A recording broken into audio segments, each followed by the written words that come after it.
Muy bien, muchas gracias. Ya estamos acá en el último bloque del Observatorio Político y como saben ustedes, en nuestro último bloque de los días martes, nosotros le dedicamos el tiempo que le corresponde a la política internacional. ¿Por qué? Porque el general Perón decía que la política internacional es la política verdadera. La única que importa. La única que importa es ella, Perón, ¿verdad?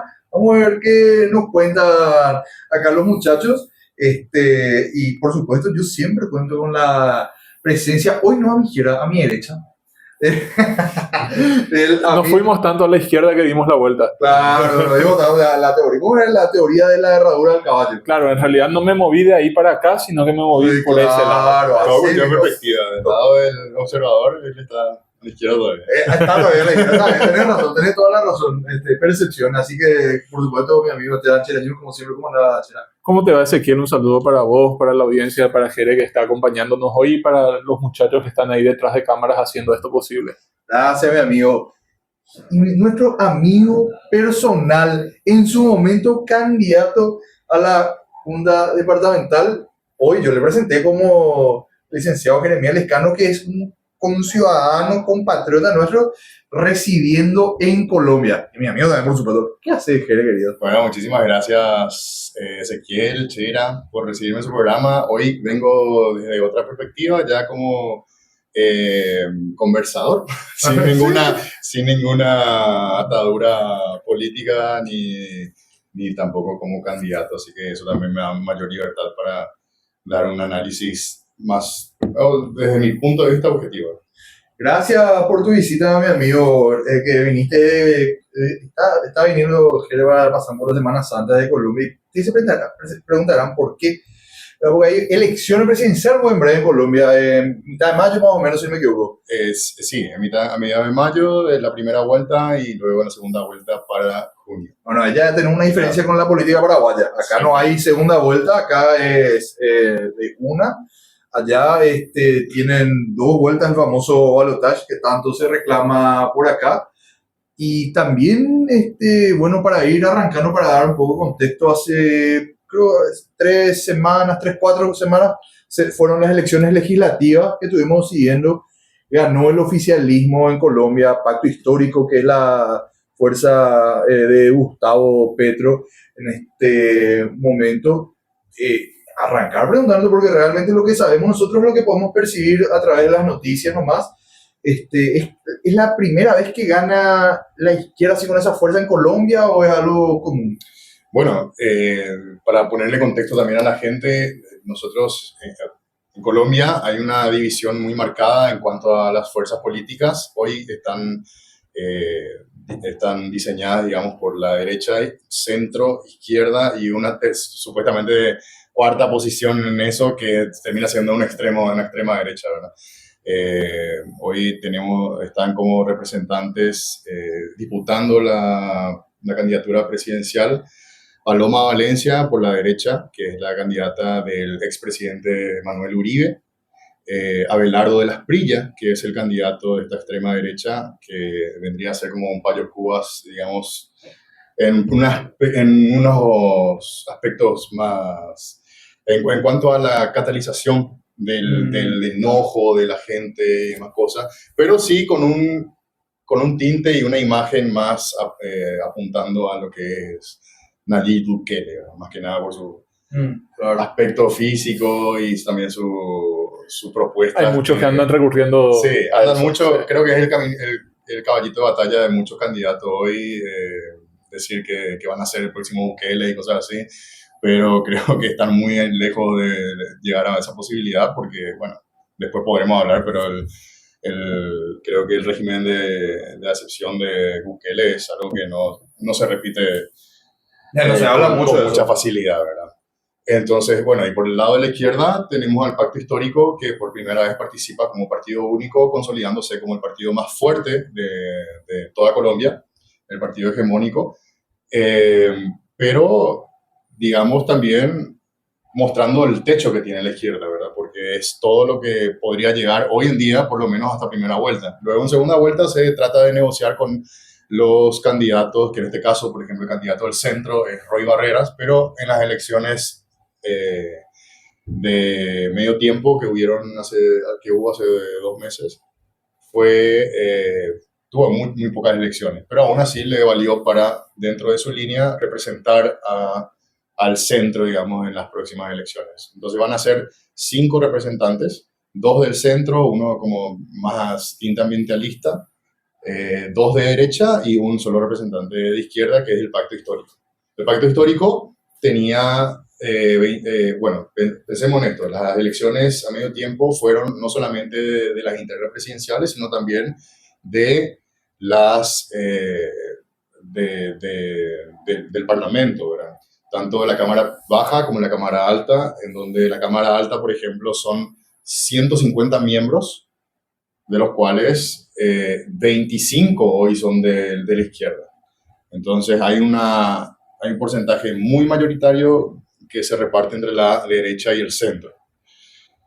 Acá estoy viendo justamente 25 escaños para el Senado, ¿verdad? Sí. Pacto Histórico, 25 escaños, 17 escaños el Centro Democrático del Uribismo. A ver, para hacer un paralelismo, ¿podríamos decir que el uribismo es una suerte de cartismo?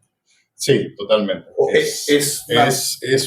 sea, no todos los cuadros son similares y comparativos. No, claro, va a establecer comparación. Pero para hacer como un juego, digamos, de a ver en qué se parece, sí. Sin duda, el uribismo es la fuerza que consolida la mayor cantidad de estructura política, de funcionarios públicos metidos en el Estado, y eso hace también que haya muchísima fuerza, digamos, en contraposición al gobierno actual dentro del funcionariado ahora. O sea, por ejemplo, los jueces, casi todos, de 10 jueces, el 60% son uribistas y el resto se reparten. Ahora, por ejemplo, antes de las elecciones hubieron varios desarticulaciones de la fuerza de izquierda en algunos ministerios, como por ejemplo el Ministerio de, bueno, el Ministerio de Migración, el Ministerio de Relaciones Exteriores, hubo una ley de veda para no permitir que funcionarios nuevos ingresen justo en el periodo electivo, ¿verdad? Eso también para proteger el sistema, para que no haya un abuso, digamos, de poder y demás cosas, pero a la vez también ellos sí lo hicieron, lo mantuvieron en su momento, y cuando viene del lado de ellos lo siguen manteniendo, pero cuando viene de la izquierda automáticamente sacan una resolución o un camino judicial para desarticular eso. Entonces, sí, hay una resistencia muy fuerte de la estructura vieja que como decía, Colombia tiene en estos 200 años de existencia, solamente un gobierno de izquierda, que es el de Gustavo Petro. Ya. Toda la historia había sido de derecha. Pero en ese sentido, el uribismo, como bien decís, tiene una fuerza dentro del aparato del Estado. Sin embargo, el uribismo no es gobierno ¿desde cuándo más o menos? Y el uribismo, hasta el periodo pasado, Iván Duque. Iván Duque, Iván Duque, sí. ¿verdad? Era del Centro Democrático. Antes de él fue Santos, el que logró el acuerdo de paz, digamos, y Santos Sí. era de centro. Claro, Santos Entonces, no era del uribismo. no era por del eso uribismo. me estaba confundiendo. Posterior a Santos volvió a venir Duque, que es representante del uribismo, y ahora Petro. Con lo que el detalle, digamos, en todo esto es que los dos principales actores en esta cuestión, tanto Uribe como Iván Cepeda, que es la continuación o la propuesta de continuación de Petro, lo importante es que hubo un juicio entre ellos y Iván Cepeda llegó a través de ese juicio, condenar a 12 años de prisión a Uribe, que no se llevó a última instancia aún. Entonces están en tema de apelación y esas cuestiones que limitan, digamos, su encarcelamiento, pero él ya es un condenado. Claro.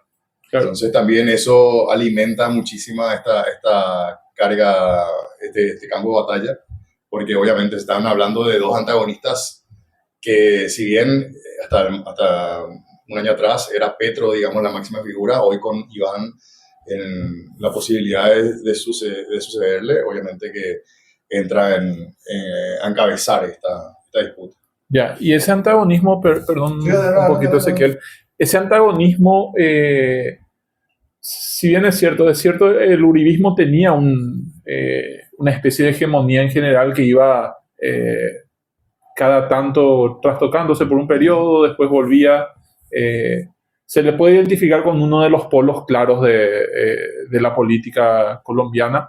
Quizás el otro ahora sea el polo de Gustavo Claro. Petro, el polo del pacto histórico. Bueno, La pregunta que te quiero hacer es, esta rivalidad tan marcada entre estos dos sectores, ¿qué tanto consume el espectro político? ¿Es una rivalidad que se consume el 80% del espectro, el 60%, el 90%, más o menos? bueno, cálculo exacto no te podría Claro. decir, pero me gustaría por ahí darte un panorama de cómo se vive la política ya en base a un suceso que creo que es no común, por lo menos en nuestros países de Sudamérica, que es la relación entre gobierno y guerrilla que hubo durante todo este tiempo, ¿verdad? O sea, hubo una cantidad de años impresionantes donde guerrillas, tanto como las FARC, que es la más conocida, el ELN y el M-19, fueron tomando el poder y usurpando diferentes espacios. Por ejemplo, el ELN y el M-19 acampan en frontera con Venezuela, entonces abarcan dos gobiernos, ¿verdad? Y los gobiernos tienen que negociar con ellos para que haya una tregua de paz. Eso fue hasta el 2012, donde se firmó en Oslo, en Noruega, el acuerdo de paz entre las FARC principalmente y el gobierno colombiano, que luego fue la deposición de armas en el 2016. ¿Verdad? Eso hizo que, obviamente, hubiera muchísimos desertores de esas guerrillas y que el gobierno termine accionando en base a eso, ¿verdad? Pero fue desescalando muchísimo la violencia a partir de ese acuerdo de paz. Ahora, a partir de ese acuerdo de paz y antes, existen dos polos, como decía vos. Está el polo, digamos, totalmente al que representa Uribe, que es el polo de la seguridad desde su perspectiva y violencia desde la perspectiva de la izquierda, y el polo de los derechos humanos desde la perspectiva nuestra y supuestamente de la izquierda, como el permisismo y cosas así desde la derecha, perdón. El permisismo y hacia los bandidos y demás cosas. Entonces, estos dos polos están representados en estas dos fuerzas. Tanto la fuerza de izquierda, que siempre va a defender los derechos de las personas, los derechos humanos, porque el derecho humano está por sobre el accionar y el que determina el delito, digamos, por el accionar va a ser solamente el Estado, ¿verdad?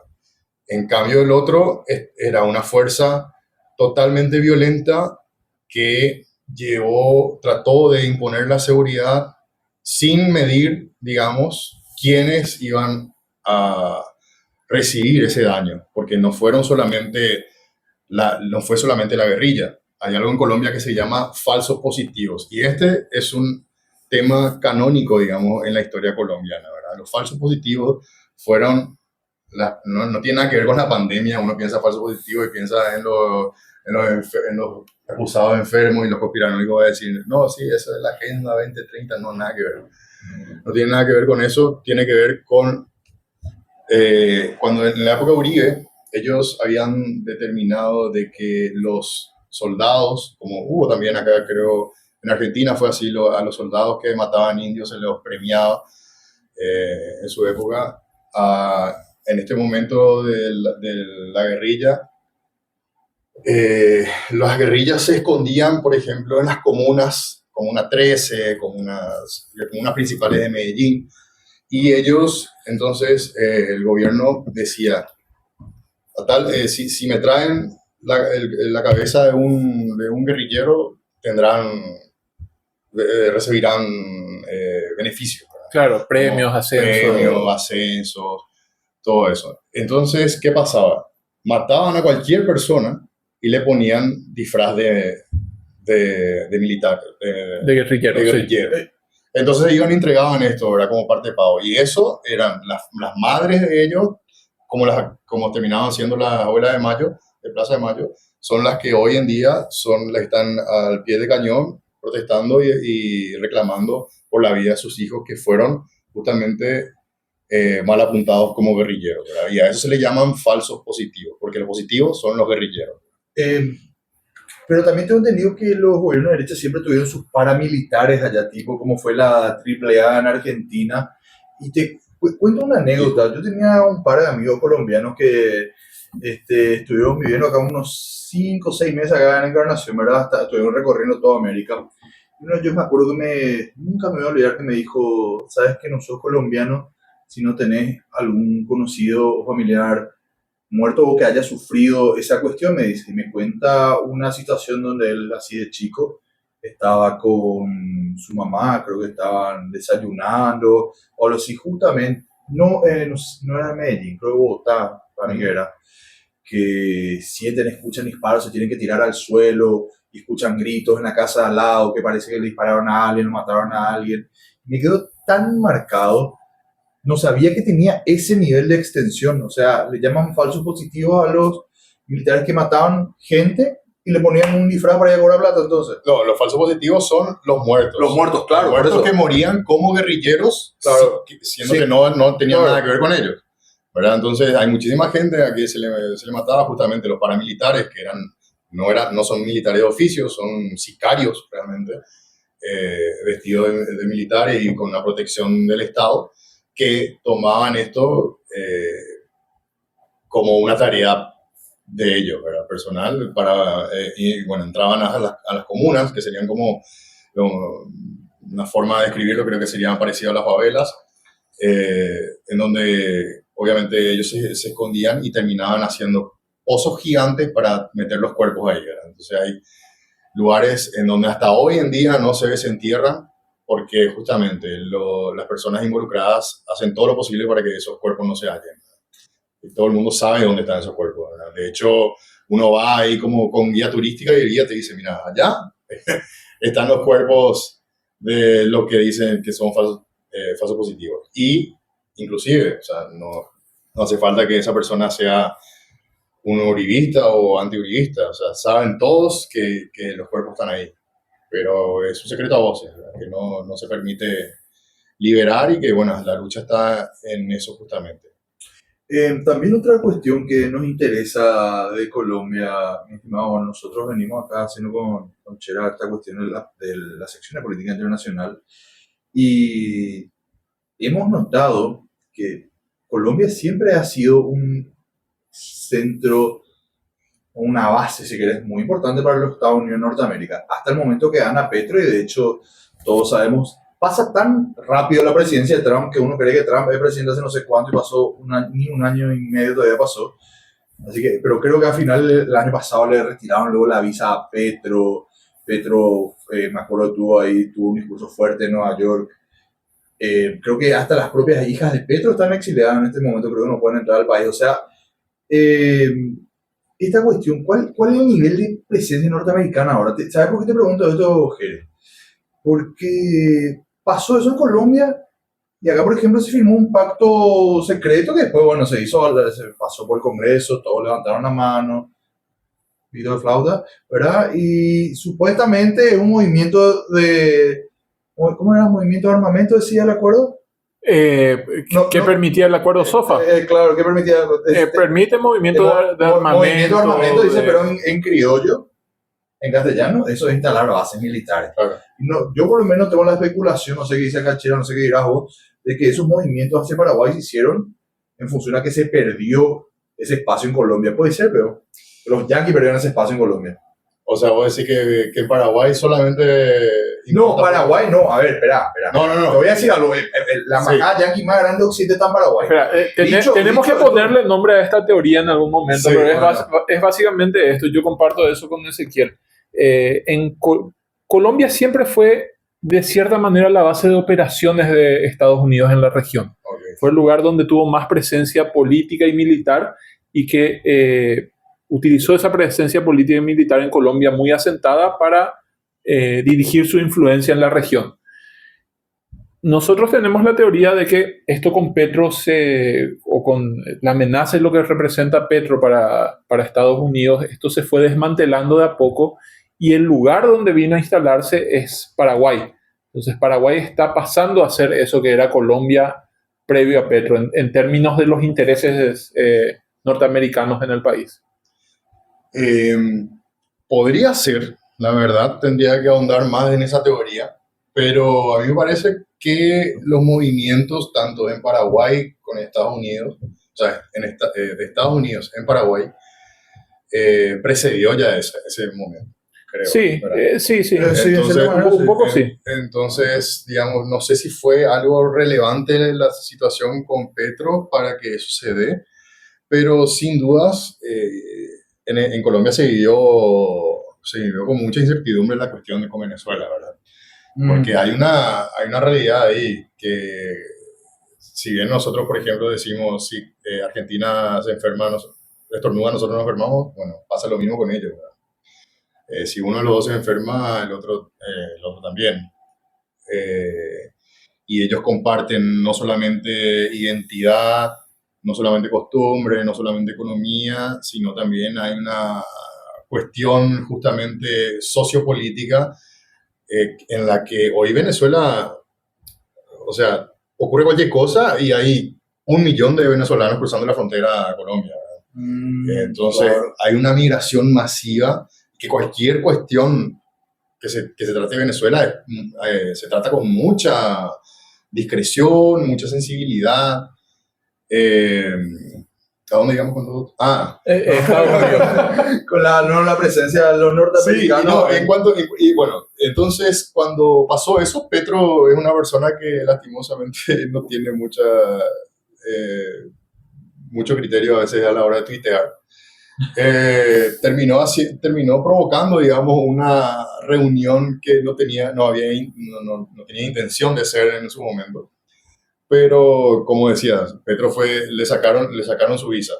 Se terminó yendo ahí, invadieron Venezuela y a la siguiente semana dijeron Colombia la siguiente. Colombia y Cuba. Y entonces todos los medios empezaron a apuntar a Colombia. Y eso hizo que obviamente allá la gente lo viva con una incertidumbre y una tensión muy fuerte, ¿verdad? No, ya para ellos la violencia no es cualquier cosa, ¿verdad? Una persona, es muy interesante, ¿verdad? Esto, por ejemplo, acá nosotros somos de putear mucho, ¿verdad? De enojarnos por cualquier cuestión. Ahí nos toca la bocina, nos bajamos, nos hacemos de los locos, ¿verdad? Allá no pasa eso porque escala muy rápido la violencia. O sea, serían sociedades más violentas que la nuestra. Claro, pero de tan violenta que ya son muy pasivas. O sea, son gente muy pasiva que siempre busca la paz en toda conversación.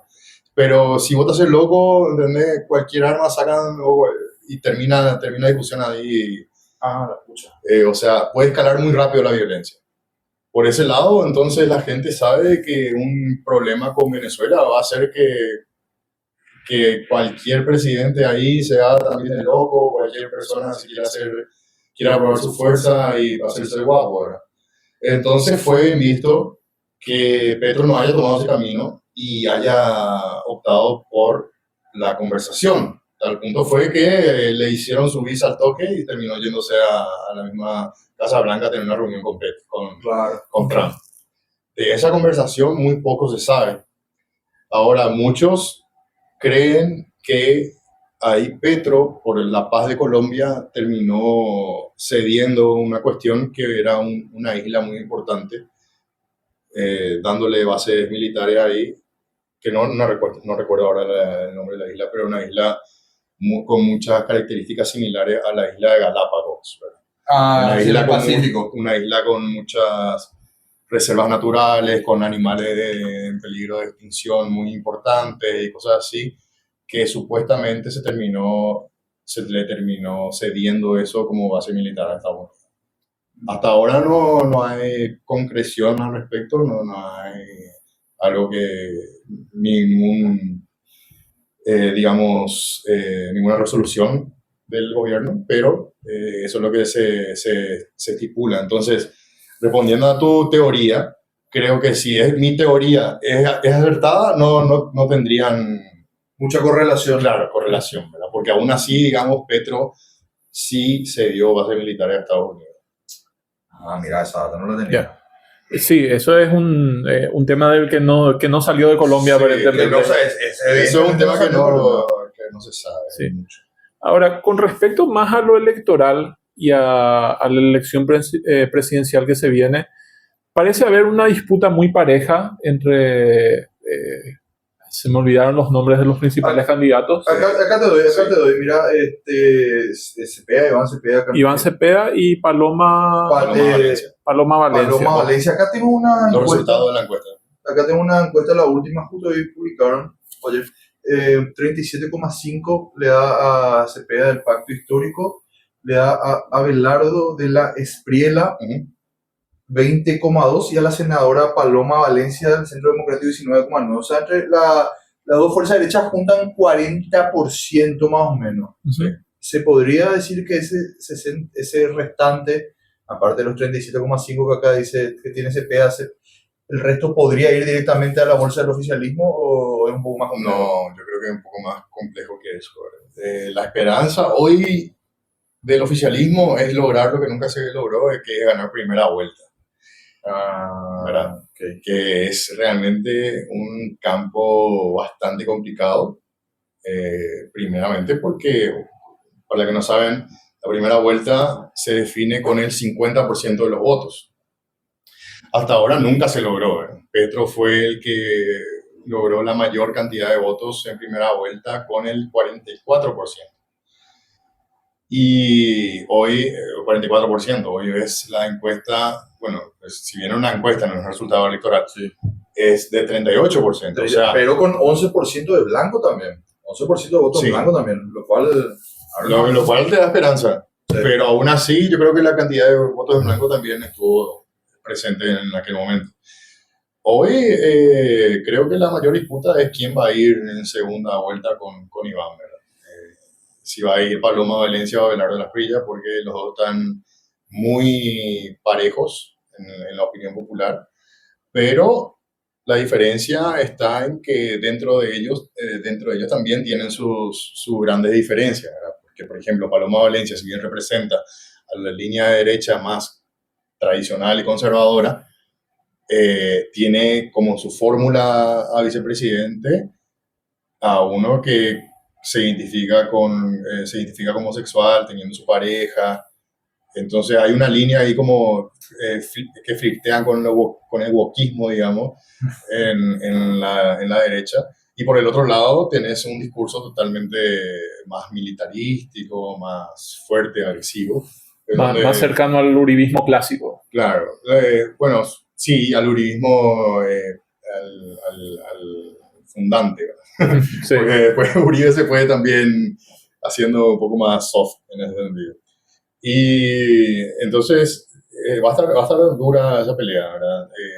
Paloma Valencia tiene la estructura, tiene a Uribe, tiene mayor candidato de senadores, pero Abelardo tiene eso en los nuevos terceros espacios, ¿verdad? Esta furia acumulada de la gente, de estar cansado de la clase política, sin por ahí ninguna fundamentación. Pero bueno, creo que también es una línea que está de moda. Milei demostró que se puede llegar al poder siendo un loco, así que también es una posibilidad. Ya, en ese sentido, ¿cuál sería la diferencia? Porque siempre esto es un problema de cierta medida, sobre todo a las izquierdas le ha costado mucho en Latinoamérica asentar la continuidad del proceso. Es decir, siempre hay una diferencia muy marcada y hubo casos en que hubo diferencias muy marcadas. Creo que el caso más relevante es la transición que hubo entre Rafael Correa y Lenín Moreno, ¿verdad? O la que hubo en Bolivia, si bien en el medio hubo un golpe de Estado, pero la que hubo en Bolivia entre Evo y Arce, ¿verdad? Que son transiciones problemáticas porque hay un cambio fuerte de rumbo entre un líder y el que le sigue, el que transiciona. ¿Cómo se ve las diferencias o qué se espera que sean las diferencias entre Petro y una eventual presidencia de Iván Cepeda? Bueno, para entender eso, primero tenemos que adentrarnos quién es Iván Cepeda. Iván Cepeda es un niño que mamó, digamos, política desde chico. Su padre fue asesinado por los paramilitares.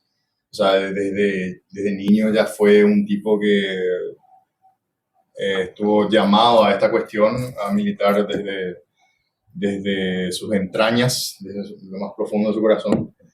Y fue senador, yo no recuerdo si es el cuarto periodo de senador o el tercero, pero tiene una trayectoria en el Senado intachable, en donde él siempre es el que lidera, digamos, los debates discursivos, más que nada con las cuestiones de derechos humanos, con las cuestiones de los falsos positivos, que fue lo que le había explicado anteriormente.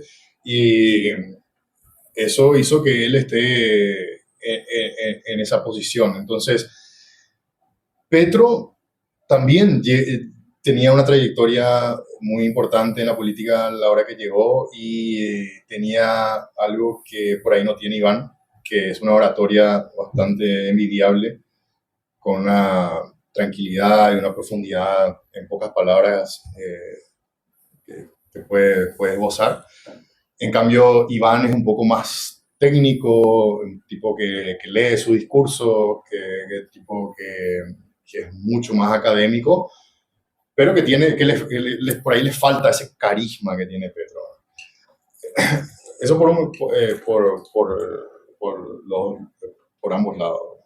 Digo, Claro, por el lado del liderazgo. Comparando ese liderazgo fuerte de una sola persona. Pero sin duda también creo que el trabajo en equipo de Iván es un tipo que sabe delegar, llevar, digamos, a otras conversaciones, a otras cuestiones menos individualistas, como si lo es Petro. Es una persona que él mismo maneja sus redes sociales, él dice lo que quiere decir, entonces, obviamente, para una persona que maneja una estructura tan grande como el Estado, no puede estar perdido en esas cuestiones que deberían estar tal vez administradas por su equipo, ¿verdad? Cosa que yo no creo que vaya a cometer Iván.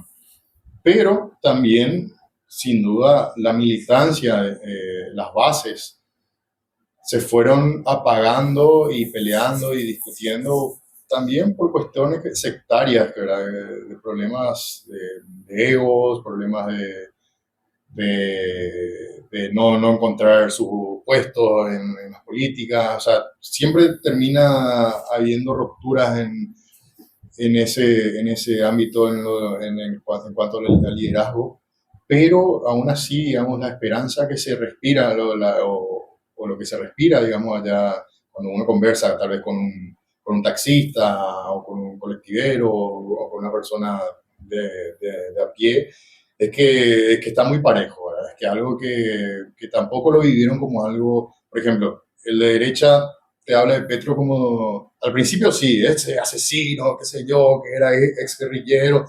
Hoy te hablan de Petro como una persona que sí, que tiene sus errores, pero que gracias a él estoy bien, digamos, dentro de todo.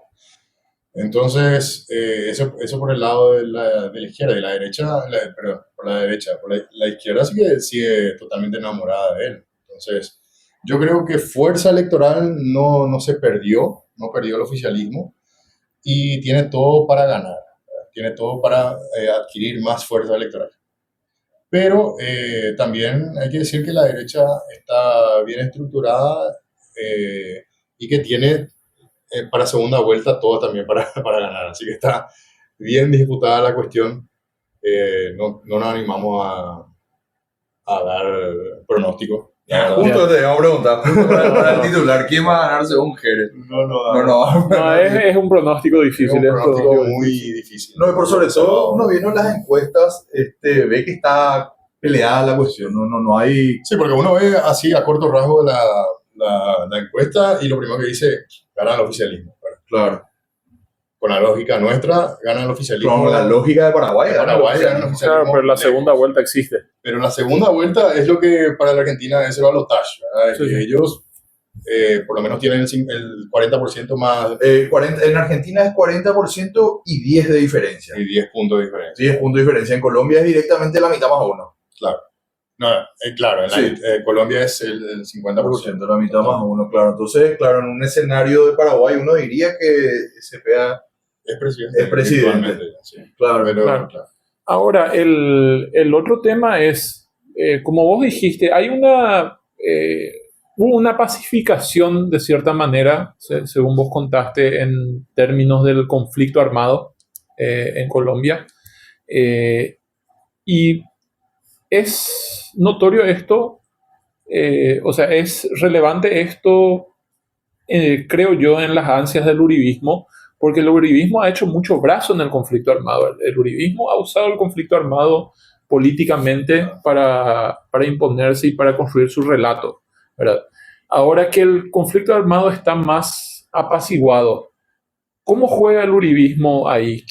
¿Cómo trata de reinventarse, si es que trata de reinventarse, o qué discurso enarbola en esta nueva realidad colombiana? No, y el uribismo sigue diciendo que Petro es un guerrillero disfrazado, que Iván también es un ex guerrillero, o sea, siguen teniendo el mismo discurso, que posiblemente, obviamente, con esta cuestión no cala tan profundo, ¿verdad?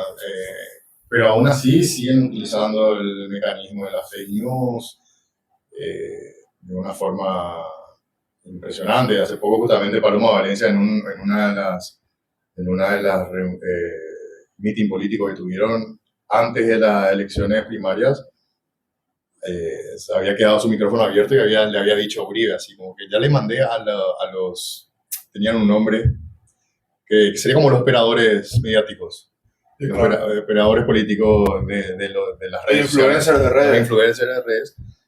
Ya le mandé lo que había dicho, lo que habíamos hecho con Iván. Entonces, como que si se le escapó tener el micrófono abierto en donde ellos declaraban o sí, decían que justamente ellos hacían eso, ¿verdad? Enviar fake news a los operadores políticos para que, de primera mano, para debilitar en este caso la oposición. Entiendo.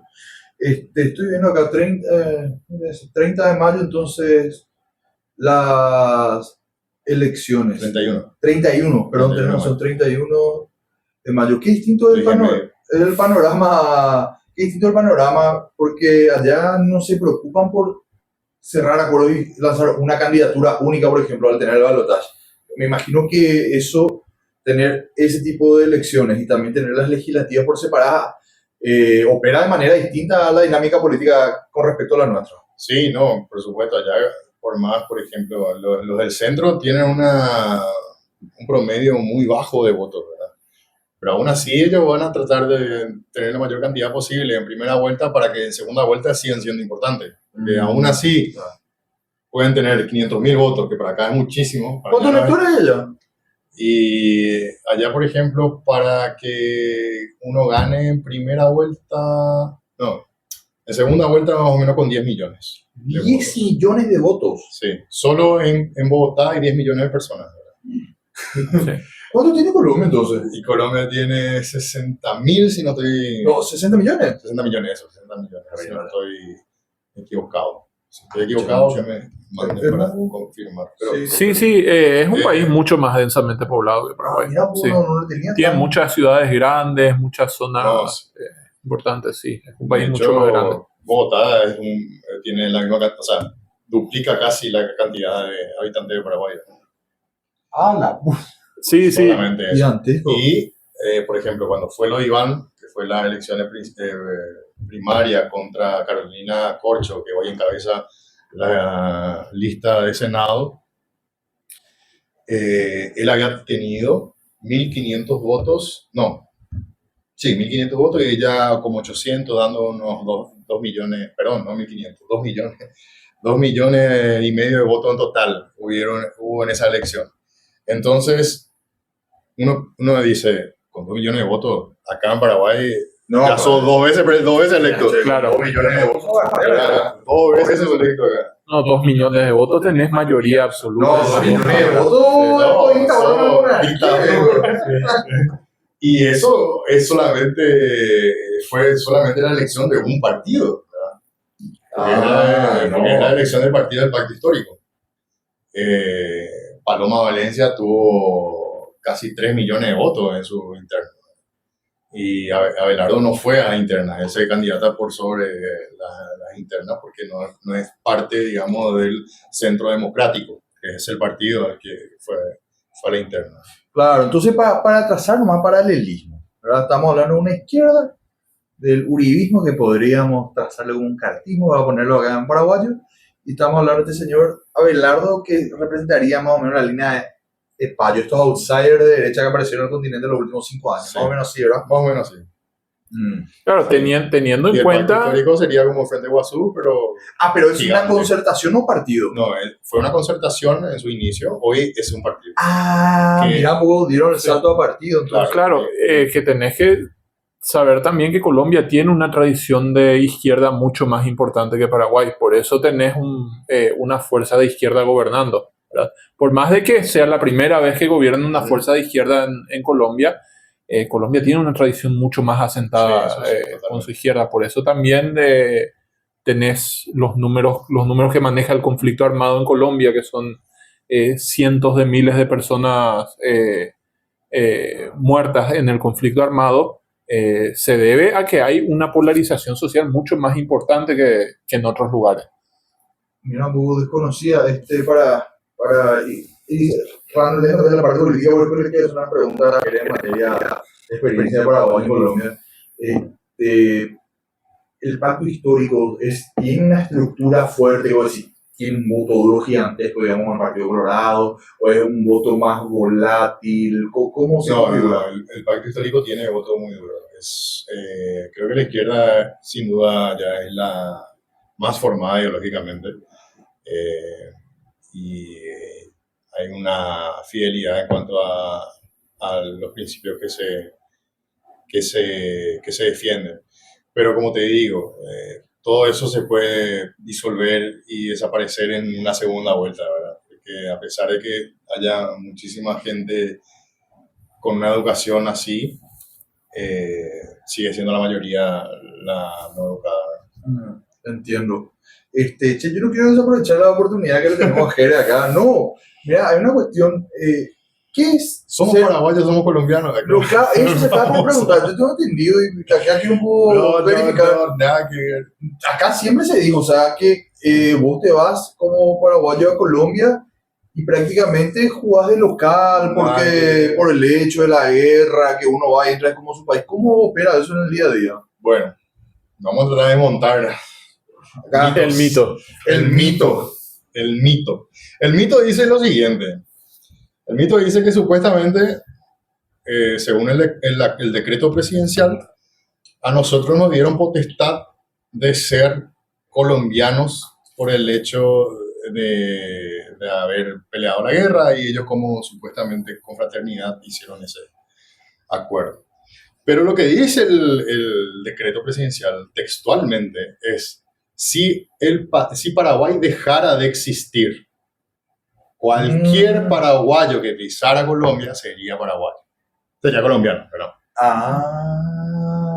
Entonces, si el condicionante no ocurrió, no hay ninguna posibilidad de que ocurra. Claro, o sea, para que rija eso, Paraguay tuvo que haber dejado de existir. cosa que no pasó. Cosa que no pasó. Otra cosa, el decreto presidencial no pasó por el Congreso.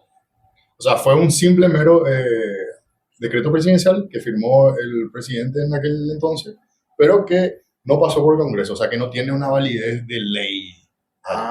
O sea, que quedaron en buenas palabras, que no está mal tampoco porque fueron los únicos dentro de todo. Y sobre todo porque era realista el escenario de la posible desaparición de Paraguay como Claro. país en ese contexto de guerra.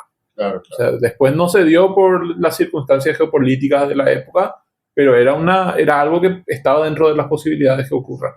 Entonces cuando yo me fui, dije, bueno, hay un acuerdo entre Paraguay y Colombia, qué sé yo, vamos a ver qué pasa, ¿verdad?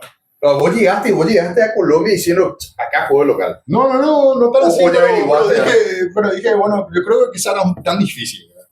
O sea, tuve la experiencia en Estados Unidos, en otros lugares, y obviamente son mucho más complicados, ¿verdad? Sí. Obviamente. Pero también estamos acá, también estuve en Argentina, que no es tan complicado como es allá, y bueno, Sudamérica, digamos, tenemos ese ida y vuelta, esa burocracia un poco más accesible, si bien es pesada, un poco más accesible, digamos, para adquirir ciertos papeles. En este caso, yo fui, o sea, obviamente hice todas las averiguaciones y lo único que hay, digamos, que favorecería a una, eh, a una posible adquisición de esos papeles es la visa de Mercosur. Pero ahí, obviamente, estamos también incluidos nosotros, pero no es un trato exclusivo con el Paraguay, ¿verdad? Eso es con el Mercosur. O sea, puede recibir también el mismo beneficio Argentina, Brasil, Chile. Entonces, digamos, no hay un trato exclusivo. Y esa visa del Mercosur eh, dura 2 años. Después de esos 2 años hay que volver a renovar la visa de migrante ya para 5 años y posterior a eso eh, ya podés adquirir tal vez la nacionalidad o cosas así. En cambio, en Paraguay, un colombiano o un extranjero hoy puede residir hasta 10 años sin ninguna... Hoy, claro, hasta 10 se puede decir acá. Sí. sin ser nadie especial, o sea, ser simplemente extranjero. Entonces, sí, ahí está ese beneficio, se le agradece y todo, ¿verdad? Pero nosotros vamos mucho más por Claro. en ese Acá sentido. es más sencillo. Lo que sí hay un acuerdo que si, por ejemplo, la gente quiere ir a trabajar allá y le gusta manejar, tiene posibilidad de trabajar manejando, lo que pueden hacer es tener su licencia eh, al día, totalmente al día, y eso allá se le va a convalidar. Entonces, por ejemplo, si vos tenés un profesional B, allá vas a tener un B2, que sería lo que sería la validez que tendríamos acá. Pero con la característica principal de que allá, por ejemplo, existen lo que tendría que haber sido acá el Metrobús, que se llama Transmilenio, que yo inclusive puedo manejar con un profesional B de acá, puedo manejar allá, obviamente convalidándolo.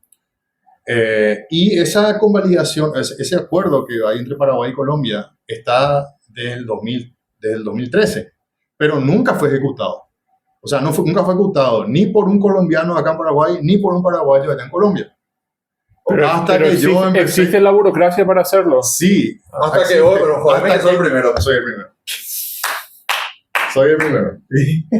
Así que es mi precedente histórico que lo dejo acá. Mi precedente diplomático. Sería entonces el primer paraguayo en hacer qué trámite específico convalidar una licencia de conducir paraguaya. Convalidar una licencia de conducir. ¿Por qué pasa? Vos para sacar una licencia de conducir allá de forma particular, tenés que hacer un curso que luego ya te cobran 2 millones más o menos en guaraní, o sea, convirtiéndolo, ¿verdad? Y otra vez unos 500.000 tu gestión de carne. Entonces 2,5 millones más o menos tenés que gastar para eso. Yo me planteé, mandé un montón de veces, me devolvieron muchísimas veces sin respuesta, diciéndome que es una cuestión de los dos países, lavándose la mano, ¿verdad? De pie a cabeza. Y ahí fue que metimos un abogado y el abogado que le hizo trabajar, ¿cierto? Que lo empezaba a citar todos los acuerdos internacionales y la pirámide, ¿verdad? Donde justamente los acuerdos internacionales están casi al mismo nivel de la Constitución Nacional. Por ende, es un derecho adquirido y reclamé con toda legitimidad.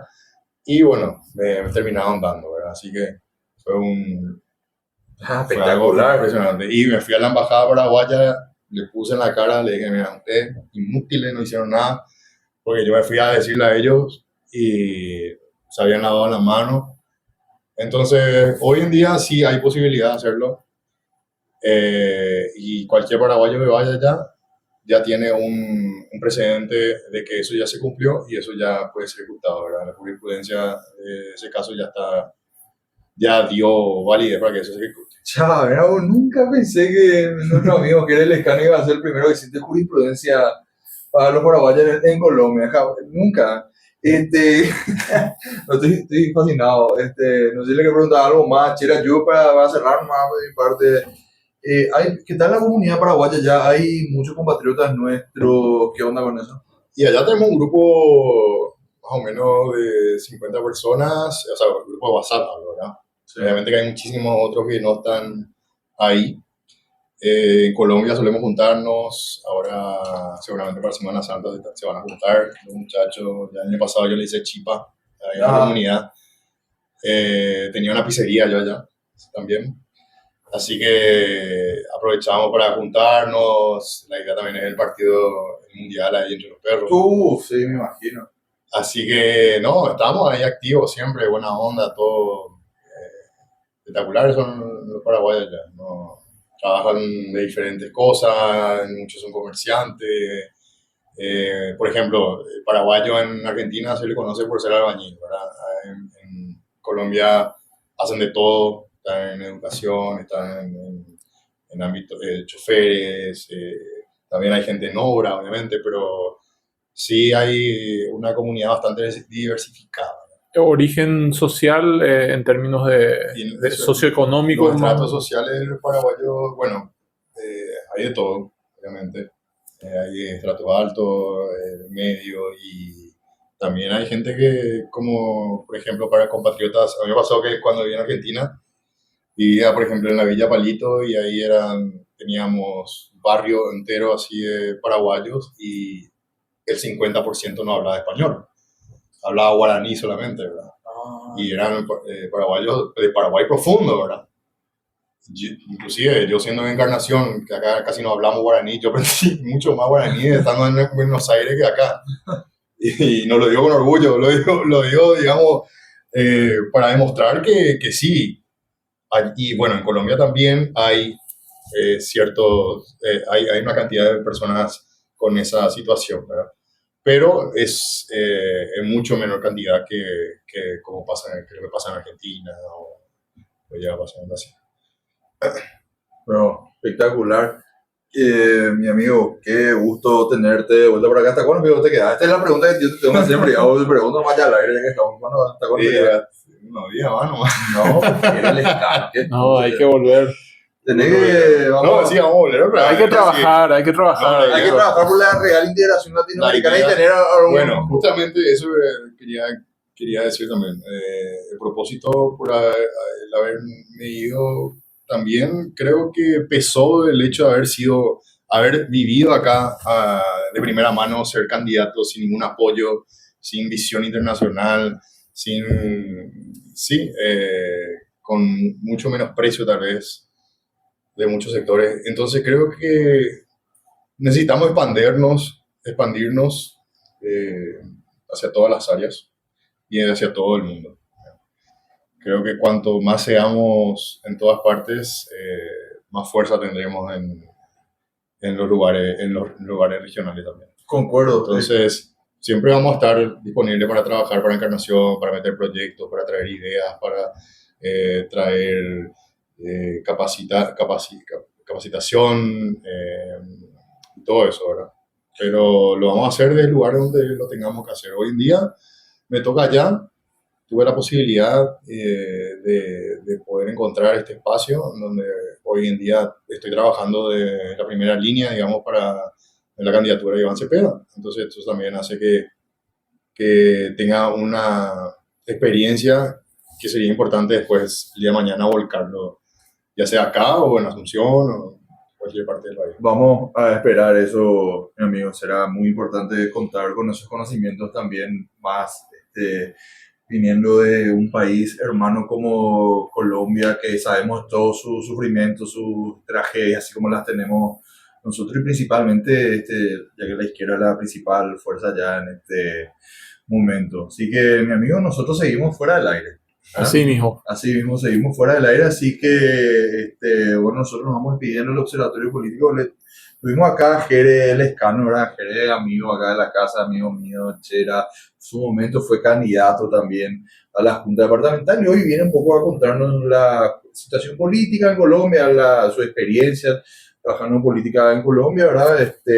Y siempre es importante tener esta información de primera mano porque hay cosas que por ahí muchos no enteramos, amén de lo comunicado que podemos traer a nivel global, hay cosas que no salen del país, así que gracias a mi amigo. Muchísimas gracias, Ezequiel. Muchísimas gracias, Chela. Muchísimas gracias a toda la gente que nos está viendo. Y nos vemos en tus próximas vacaciones. A ver, Nos vemos en tus próximas a ver cómo vacaciones. cambió la situación en Venezuela. Perfecto, En Colombia, Colombia, ¿verdad? después le vamos a pedir que se vaya a la frontera con Venezuela porque te haga otro tipo de información. Claro, va a ser nuestro corresponsal internacional. Claro, hijo, mira cómo surgen los negocios. No sé. Bueno, mi amigo Chera, nos despedimos entonces. Nos despedimos, Ezequiel, y nos encontramos a ver con qué tema el martes, a ver qué pasa de nuevo en el mundo. A ver qué pasa de nuevo en el mundo. Yo tengo entendido que no este fin de semana, este fin de semana de Pascua, pero el fin de semana siguiente, el 8, no hay elecciones presidenciales en Perú. Ah, no sabía. Sí. Perdón por ¿cómo es? Por la confesión de ignorancia, pero no sabía. No, yo también ahí estaba nomás lleno de investigando un poquito. Hay que analizar Perú también.